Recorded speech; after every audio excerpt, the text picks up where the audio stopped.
On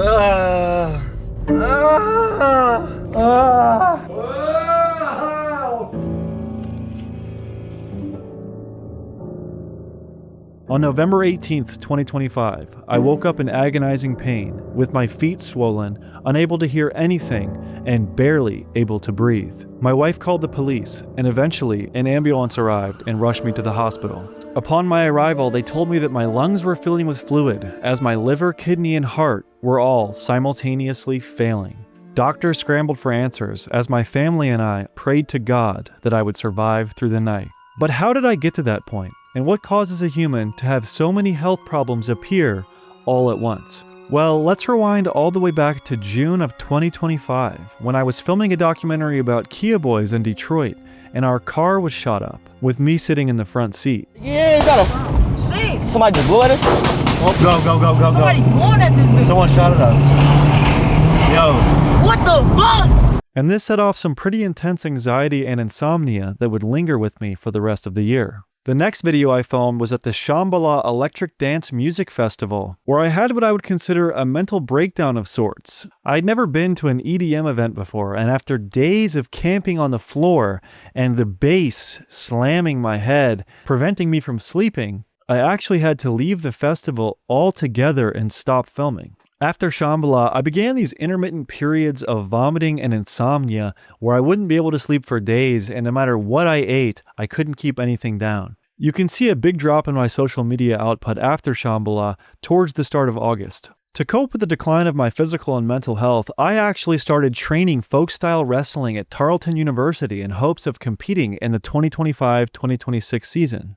I was committed to going back to college just to wrestle, and I even announced it on my Twitter. At many practices, I would begin vomiting and have to sit out due to the stomach sickness, mixed with sharp chest pain and the inability to catch my breath. In mid-August, I attended the annual gathering of the Juggalos, where I was feeling incredibly sick. And instead of bailing altogether, I tried to cope with how bad I was feeling and still film, which resulted in me being pretty off the rails the entire episode. 2 days after the gathering, I flew to Dublin, Ireland to film a multi-day video with Charles Carroll and Eric Hayden. At this time, my health was certainly deteriorating, as I was vomiting most days of this trip to the point where I couldn't even sip a beer without puking. While abroad, I made a post on my Patreon saying, "Boys, my sincerest apologies at the lack of new content in the month of August. I am out sacrificing myself to the ether for your entertainment. I promise plenty of insane extended cuts lie ahead. I have been hustling every day for these videos. I fear I've totally fucked myself. I am not well in any regard and look forward to returning home to recover and edit what I've gotten. Also, today is my brother Kyle's birthday. He was supposed to be 40 this year. I am now 30, and I hope I don't wind up in an early grave like him. He was an incredible person who I deeply miss every day. God bless." So undeniably, as early as August, I knew something was very wrong with me. I just did not know what it was at the time. And for those that are unaware, my big brother Kyle suffered from a massive heart attack on September 4th, 2019 that ended up taking his life. And ever since that day, I've worried about my own longevity and if I was going to die from a heart attack at 34 or if something was possibly wrong with me that I wasn't aware of. From Ireland, I flew directly to Las Vegas to film with Craig Jones for his jiu-jitsu event called CJI 2. I enjoyed my time with Craig and the boys, but something was definitely off with my health. I was having numbness in my hands and feet with intense anxiety, and the once or twice a day vomiting continued. After Vegas, I returned home and continued training wrestling, trying to get my health back in order. A few weeks later, Craig Jones invited me out to Culiacan, Mexico, to visit his Fair Fight charity jiu-jitsu gym, as well as film a potential video about the ongoing cartel war in the Sinaloa territory. During the Mexico trip, I was quite sick to say the least, and it was there that I finally put my foot down and decided that I would not be filming for the rest of the year and I would return home to address my health, as I had been regularly vomiting for almost 2 months at that point. When I got home from Mexico, I tried to resume wrestling, but I ended up having to stop working out altogether as my health got worse and worse. My grandmother passed away on September 26th, and I was having really negative thoughts about not wanting to exist. My physical and mental state was pretty terrible, and on the day I learned of her passing, I took to my YouTube community page to post this. Sorry for my distance, everyone. Things have been bad for a while, and I have wanted to say more. Sadly, there isn't much I can tell you to explain where my head is at. I have not been feeling okay.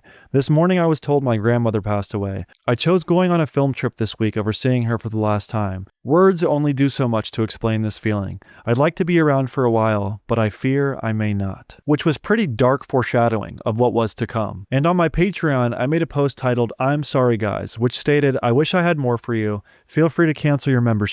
I am sorry." Which led to over half of my Patreon members understandably unsubscribing and immediately put me in a financial predicament because of how low my profit margins are and how much I rely on Patreon to run this channel. On top of that, the puking had turned into an all-day everyday occurrence where I couldn't sip bone broth or have jello without vomiting, and I was fighting thoughts of just wanting to give up. I tried cold plunges, saunas, IV therapy, numerous medications, no social media, meditation, and nothing could stop my anxiety, insomnia, and constant stomach problems. I dropped weight all the way from 195 pounds down to 165 pounds, and I genuinely began feeling like I might die. It sounds dramatic, but my whole body was cramping, my chest was pounding, I couldn't eat or drink anything, my hands and feet had gone numb, and having exhausted my at-home remedies, I decided I would go to the urgent care for the first time on October 27th. There, I was given an IV of fluid and treated with anxiety medications and Zofran. 2 days later, on October 29th, after 2 days of not sleeping and non-stop vomiting,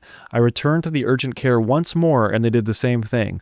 IVs, stomach meds, anxiety meds, and absolutely nothing worked. For the next 8 days, I spent the majority of my time vomiting and getting in and out of the bathtub and shower. It was indescribably brutal. Then, on November 5th, I went to the emergency room begging for help, and they wouldn't give me medicine this time, despite me blacking out and falling in the lobby. They gave me a bag of saline for dehydration and kicked me out the door within 45 minutes. I had no idea what to do. I flew my mom into town, and she took me to a doctor about an hour away who prescribed me buspirone, an anxiety medication, but that really did nothing, unfortunately. The next 10 or 11 days were a blur, my whole body cramping up. I could only sip water and Pedialyte popsicles and still would throw that up. My weight had dropped from 165 down to 157, standing at 6'3". And that brings us to the morning of November 18th, when my body finally decided to give out, after 79 days of vomiting and what I would describe as suffering. Literally, the only reason I did not die on November 18th was because of my wiener dog named Pumpkin. Let me explain. So that morning at 10 a.m., Pumpkin had a vet appointment to get her anal glands expressed, which apparently is a normal thing for small dogs. And instead of taking her to the appointment, I slept through my alarm because I was unconscious in my bed, close to death. My wife was out of town visiting family, so she called me repeatedly, but I wasn't answering, which is unusual, and she ended up calling the police to do a wellness check on me since the last thing I had texted her the night before was that I felt like I was decomposing. The police showed up, and my roommate Turkey Tom answered the door and led them to my room, where they found me in bed, completely delirious. My feet were extremely swollen, I was totally deaf in both my ears, and the bathtub had been left running overnight. Tom helped me into his car, not yet knowing the severity of the situation, and drove me to the closest urgent care. There, I go inside, but was so disoriented that the receptionist asked Tom if he was my caretaker because she thought that I was mentally handicapped. Apparently, I was rolling around on the pavement outside and couldn't even remember my birth date. They brought me back, and very quickly they knew something was severely wrong with me, so they called an ambulance to bring me to the local hospital.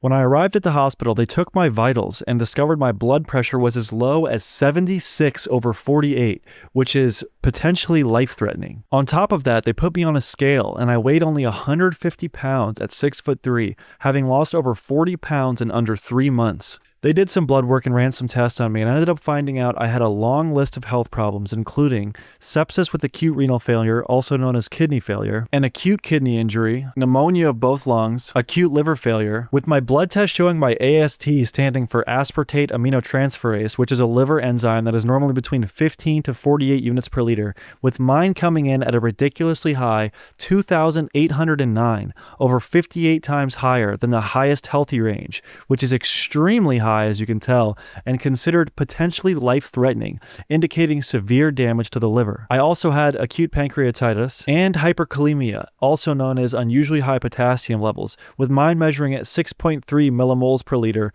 which can be surprisingly dangerous by itself. A toxicology test was performed to rule out me having any harmful substances in my system on both October 28th and November 18th, with me coming back positive for cannabis and benzodiazepines, as I had a prescription for anxiety medication and and was smoking marijuana in a futile effort to quell my waning health, but I came up negative for every other substance. Despite what some people have theorized, my health problems were not caused by substance abuse, as I never drink alcohol off camera and have very rarely in the past 15 years used any substances besides marijuana off camera. I think my willingness to be transparent and show myself in inebriated states in my videos has led to people falsely believing I'm actively in a state of addiction, which is understandable, but I do think it's important to clarify this. I also want to say, if I was struggling with addiction, I would have no problem admitting it to my audience and being honest, as I feel being truthful is one of the first steps to recovery. After discovering my laundry list of ailments, the hospital I was at decided I needed to get to an intensive care unit since I was near death. They didn't have one in their facility, so they began looking to transfer me to one nearby, but unfortunately, all of the ICUs in Plano, Fort Worth, and Dallas were full, resulting in me waiting in a state of purgatory until around midnight when an ambulance transferred me 2 hours away to a hospital in Dallas, Texas. Upon arrival, I learned that they still had no room for me, so I had to stay overnight in the hallway of the emergency room completely disoriented, vomiting, unable to hear, and struggling to breathe. It was at this hospital the doctors learned of my trip to Culiacan, Mexico, and after seeing me cough up blood, theorized I may have tuberculosis. My lungs also had lesions as well as fluid in them, which the doctor described as cavitary pneumonia, which is a severe lung infection where tissue dies and liquefies, forming gas-filled cavities, often seen on imaging as thick-walled pockets within the lung. Apparently it was visible on the left side of my x-ray, although my untrained eye can barely tell. On the morning of November 19th, I got into the ICU and started getting proper treatment. Because they thought I may have tuberculosis, they placed me in a negative pressure room designed to stop the spread of my possible infection. In order to rule out me possibly having tuberculosis, they had to test me 3 separate times, and that process involved sticking a tube in my nose, down my throat, and directly getting a sample from my lungs, which was a terrible experience, to say the least. Just look at this video. Here we go, bro. Just kind of slow, bro.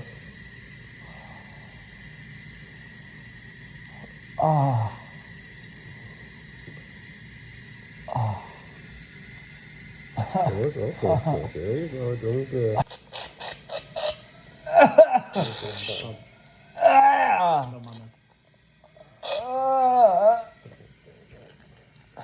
Trying to get down into his lungs. So it's been caught in his throat. That's what it's doing. But I'm gonna give it a couple more shots and then we'll stop. Okay.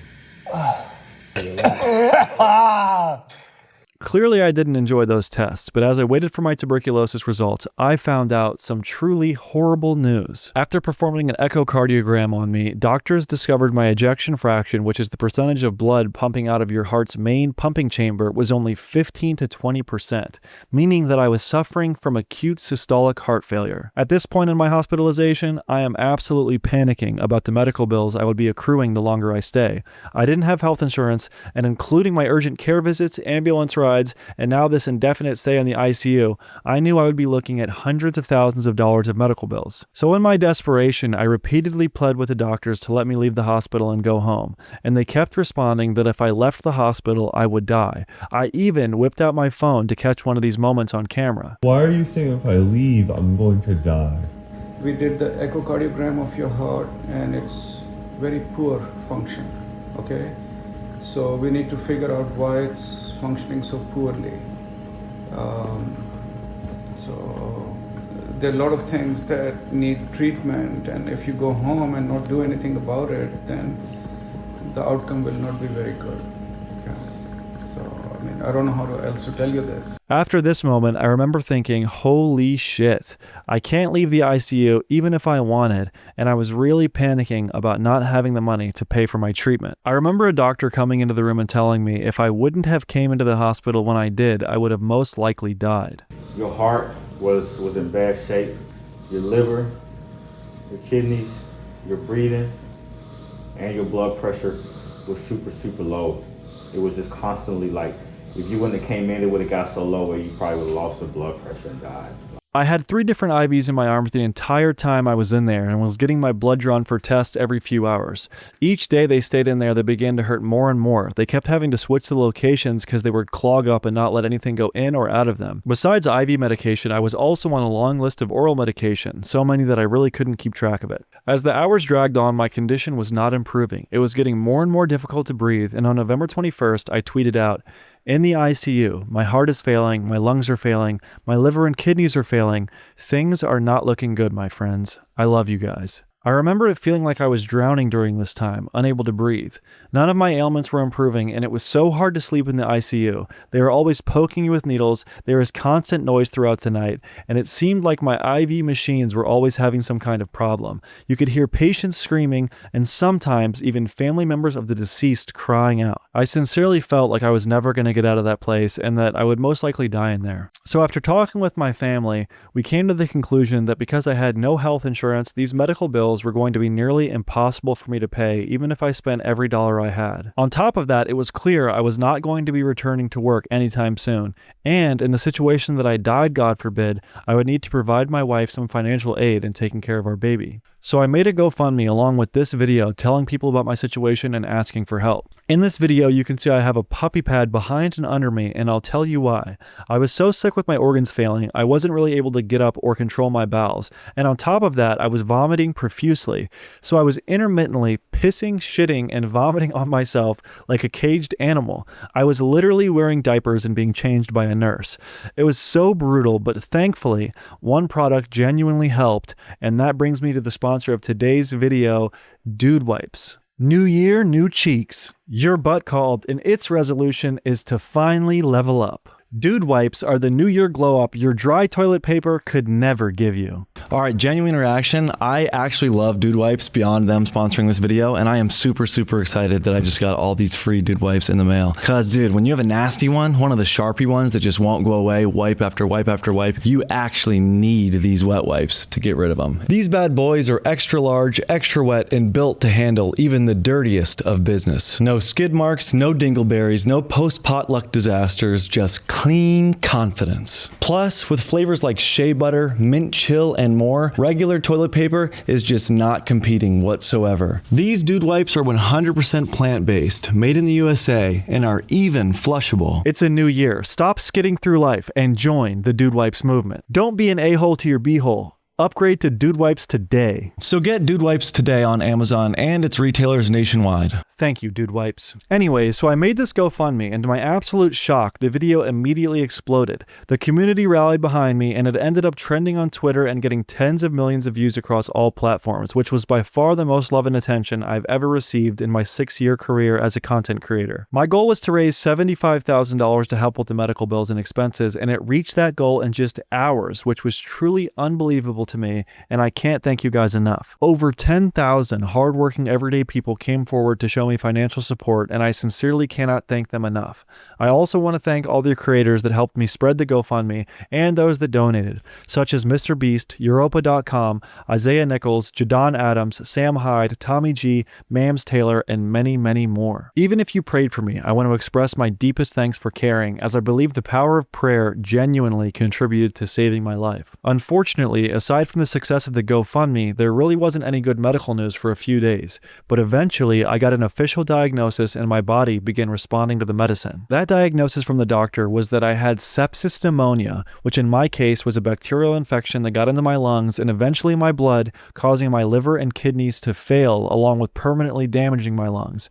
And that was coupled with Coxsackie virus type B, which more commonly causes hand, foot, and mouth disease, but in my rare situation, it caused me to go into heart failure. Eventually, the tuberculosis results came back and I was deemed negative for TB, which was fantastic news. After several days, the blood tests began to show my liver, kidney, and pancreas were improving and seemingly on their way to returning to normal. Despite this, the doctors told me that I could not be released from the ICU until my heart showed some kind of improvement, which so far it had not. Also, I was still vomiting and in terrible stomach pain. I honestly feel bad for the patients in rooms near me that had to hear my screams of agony. So at this point, I clearly didn't feel that good, but my condition had stabilized and I was just playing a waiting game. Eventually, one of my echocardiograms came back with good news thanks to the medicine I was on. It showed my heart's ejection fraction had increased from 15 to 20% all the way up to 35 to 40%, which is still in the heart failure range, but good enough of an improvement for me to be moved out of the ICU, into the PCU,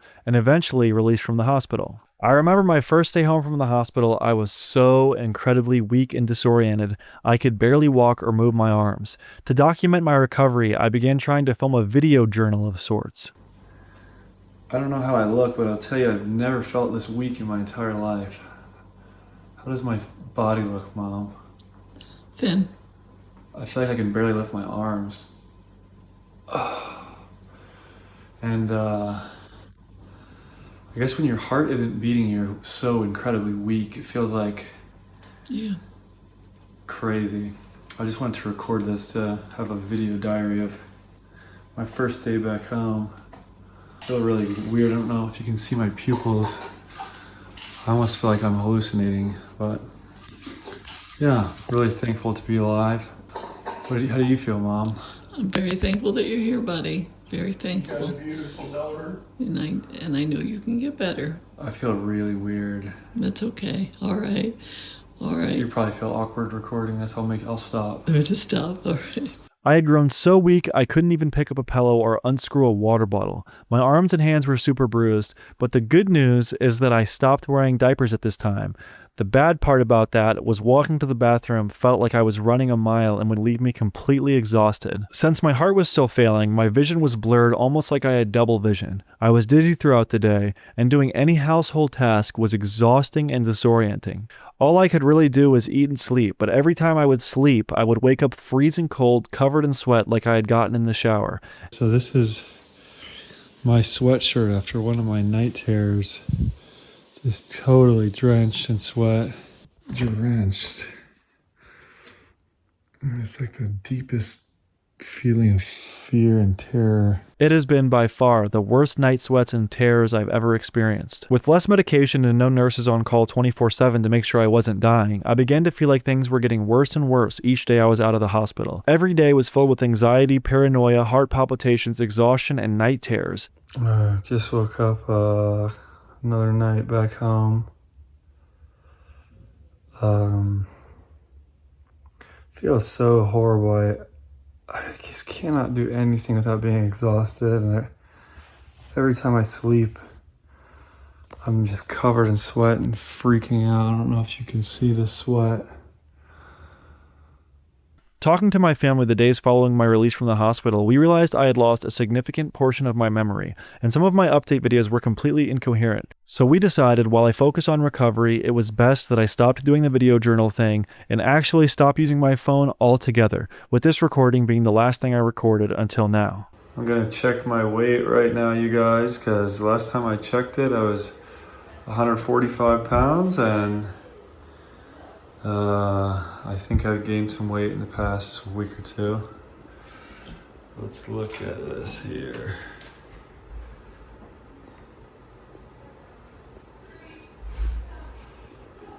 147.8. 6'3", 147 pounds is the lowest I've weighed since I was 14 years old, so I began focusing on trying to eat more. My cardiologist recommended that I go on walks to help strengthen my heart. At first, I could barely walk to the end of my driveway or lift my arms above my head, but day by day, I became able to walk down the street, brush my teeth by myself, eventually walk around the block, pick up a pillow, and now I'm at the point where I can walk for an extended period of time and do everyday tasks with my arms. I remember how bad it felt. For weeks after I got released from the hospital, I would try to pick up my daughter and would be physically unable to. And I'm pleased to say that I'm now able to pick her up and carry her for multiple minutes. I am recovering little by little, day by day. My liver, kidney, and pancreas are all fully recovered back to 100%.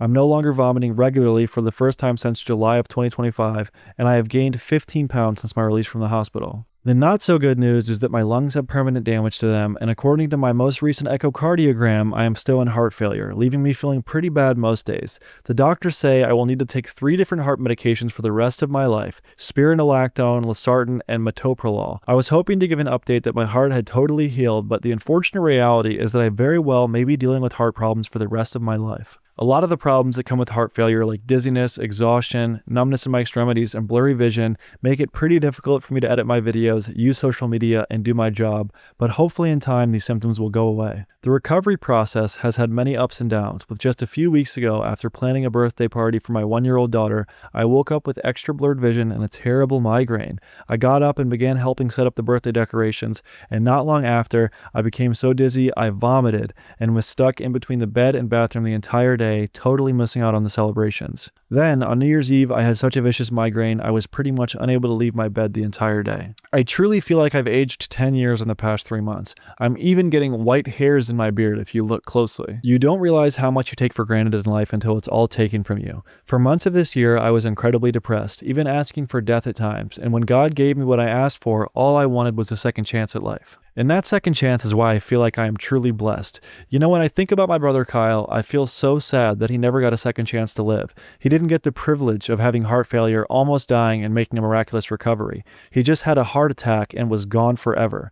I got to see how much the world loved me and get a taste of what it would be like to lose everything. So I don't look at this whole situation and feel sorry for myself. I view it as one of the best things that could have happened to me, a chance to give me some much needed perspective and have another opportunity to live my life to the fullest. It is a blessing to be on this earth. This whole situation has deepened my belief in God and Jesus Christ, and it has made me so incredibly grateful for all the amazing people I've got to meet along this journey. So, what's next for me? Well, I'm not medically cleared to travel, and I still need to focus on my health, so I won't be filming any of my regular content anytime soon. But thankfully, I have a lot of pre-filmed videos on my hard drive ready to be edited, so I'm going to be staying home for the foreseeable future, editing videos I have filmed over the past 4 years, content from Japan all the way to Amsterdam, collaborations with JonTron, Wendigoon, Meat Canyon, and Babytron, to name a few. As y'all will see in the months to come, in many of these videos I am partying, being wild, and generally just not taking care of my health, and it's important to note these videos were filmed prior to 2026. Until I say otherwise, I am not going to be on the road. I am just going to be at home taking care of my health and editing previously unreleased content. If you want to see what could potentially be the craziest video I have ever filmed, and you know I do not say that lightly, one that I have been sitting on for a very long time, it is available now exclusively on my Patreon. It's a video where I document car thieves breaking into vehicles, stealing them, and going on joyrides. In this episode, I document them stealing multiple cars, going on a high-speed chase from the police, crashing cars, and we even get shot up while I'm sitting in the front seat of a car, ultimately cutting the engine block off and making us dash from that vehicle into another one and go on an escape. It's the video I talked about earlier in this episode that was so intense it caused me a bunch of anxiety, insomnia, also probably dredged up some feelings from the Chicago shooting or the DC shooting or the O Block shooting. And yeah, it's intense. So if you want to watch it and you want to support me, it would really mean a lot if you go on over to my Patreon. Anyone who unsubscribes, resubscribes, I'm going to be consistent on there. I'm going to be posting stuff and just help me keep the channel alive, because right now your boy is in a rough spot. Oh yeah, and for anyone wondering, I got my medical bills from the hospital, and the largest bill is literally $362,000, with the total cost of all the bills combined being around $450,000. So your support on Patreon will be very, very appreciated, and I'm going to keep the GoFundMe open until I'm able to pay these bad boys off. Also, any advice in doing that would be greatly appreciated. In conclusion, from the bottom of my heart, I want to thank all of you for watching my content. Thank you to everyone who donated, and thank you to everyone who prayed for me. I am beyond grateful to still be here and have the opportunity to do what I love. Thank you all so much for watching, and you'll be seeing me next week because I got some good stuff in store. Peace!